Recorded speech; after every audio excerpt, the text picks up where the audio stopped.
Welcome to the Explainer. Today, we are diving deep into something every Spring developer goes through, building your application stack. We're going to map out the key decisions you have to make when you're starting a new project with the absolute powerhouse of the Java world, Spring Boot. Let's get right into it. So, picture this. You're ready to build your next app. It's that exciting moment, The possibilities feel endless, but right after that initial spark, a whole series of choices pops up. And the path you choose right now, the stack you decide to build, well, that's going to shape your entire development journey. And this is basically our roadmap for today. We'll kick things off where every project begins, then jump into the big debates. Java or Kotlin? Maven or Gradle?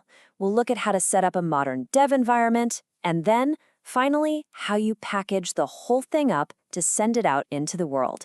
So let's get going. No matter which technologies you end up picking, pretty much everyone's journey starts in the exact same place, start.spring.io. It's the Spring Initializer. It's this fantastic tool that just bootstraps your entire project, lets you pick all your tech, and generates the skeleton of your app before you even have to write one line of code. Okay, and here we are, our first huge fork in the road. Are you going to stick with the tried-and-true Titan, Java? Or are you going to go with the sleek, modern challenger, Kotlin? This is a big one, because this choice really trickles down and affects your entire codebase. The difference in philosophy between these two becomes crystal clear when you just look at how they handle simple data objects. With Java, you get a lot of what people call boilerplate. You're manually writing out your getters, your setters, the constructor. It can easily stretch out to 20 or more lines of code. Now look at Kotlin. It has this thing called a data class. It's just one single line of code that magically does all of that work for you. That focus on being concise, it's a massive part of Kotlin's appeal. But maybe the most celebrated feature in all of Kotlin is its null safety. This is a system that's baked right into the language itself to help you completely avoid the dreaded null pointer exception. The one an engineer famously called the billion-dollar mistake. Instead of your app crashing at runtime, the compiler actually catches the potential problem before you even run the code. And this isn't just some cool language feature that lives in a bubble. The Spring team has gone all in on it. This quote from the team says it all. Spring is built to understand and work with Kotlin's null safety. That means you get a more solid, more reliable application right out of the gate. So what it really boils down to is this trade-off. With Java, you get incredible maturity, a gigantic community, and it's familiar to almost everyone. It's the safe, stable bet. With Kotlin, you get modern tools that make you more productive and your code safer. And, this is key, it's 100% interoperable with Java. So the choice is really between that rock-solid stability and the appeal of modern features. All right, on to our next big decision. How are we going to actually build this thing? How will you handle all your dependencies and compile the code?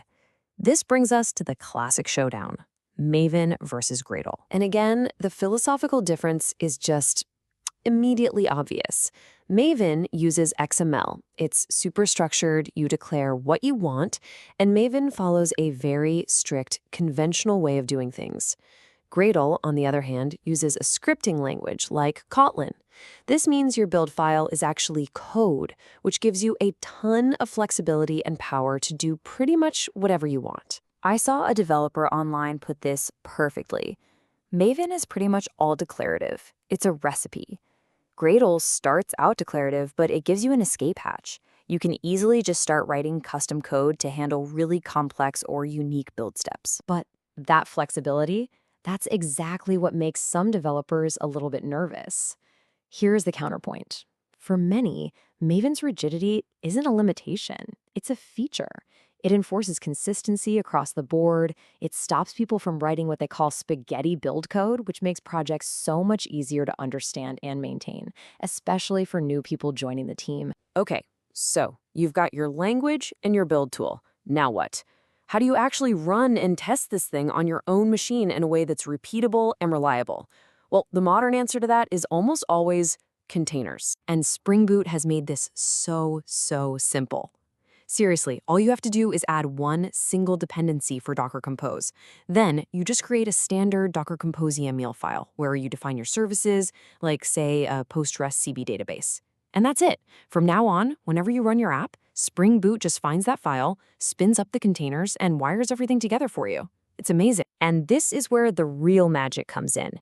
You just add this @service connection annotation in your test code, and then Spring Boot handles the rest.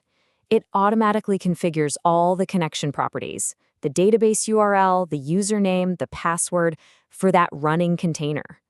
Gone are the days of manually tweaking config files just to get your app talking to your local database. This whole idea leads us directly to test containers. It's this incredibly powerful Java library that lets you define and launch any Docker container you want right from inside your test code. It gives you these clean, disposable, completely isolated environments for every single test run. And here's the absolute killer benefit. It unifies your development and testing environments. The exact same container configuration you use for your day-to-day coding can be automatically reused for all of your integration tests. You get this fantastic consistency all the way from your laptop to your CI server. So we've built it, we've tested it. Now for the last big decision on our journey today. How do we actually package this thing up for deployment? And this is the age-old choice between a JAR file and a WAR file. Over on the left, we have the JAR. Think of this as a totally self-contained, all-in-one executable file. It has your code and the web server baked right in. This is by far the modern standard, especially for microservices.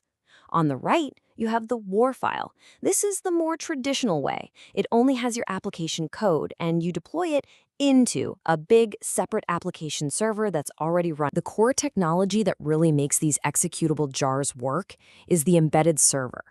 Spring Boot just treats a web server, like Tomcat, as just another library, another dependency in your project. So when you run your jar file, the server starts up. When your app stops, the server stops. It's really that simple. So we've walked through all the major decision points. We've made our choices. Now let's just step back for a second and see how these different choices can combine to form some really common real-world development stacks. You can almost think of these as different developer personas. You've got the modernist, who's probably going to go all in on the new stuff, Kotlin, Gradle, and self-contained jars. Then there's the enterprise classic, who might stick with the proven combination of Java and Maven. And then you have the pragmatist, who likes to mix and match. Maybe they love Java's ecosystem, but they want the power and flexibility of Gradle for their build tool. And honestly, that's the most important thing to remember here. There is no single one-size-fits-all best stack. Every single choice we talked about is a trade-off.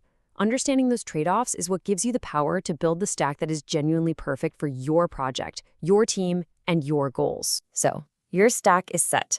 But, this journey never really stops. The tech world is always moving, with things like Spring Boot 4 on the horizon and new standards like JSpecify trying to make Java even safer. The whole landscape is constantly changing. What's the next set of choices going to be? Well, that's a story for another explainer.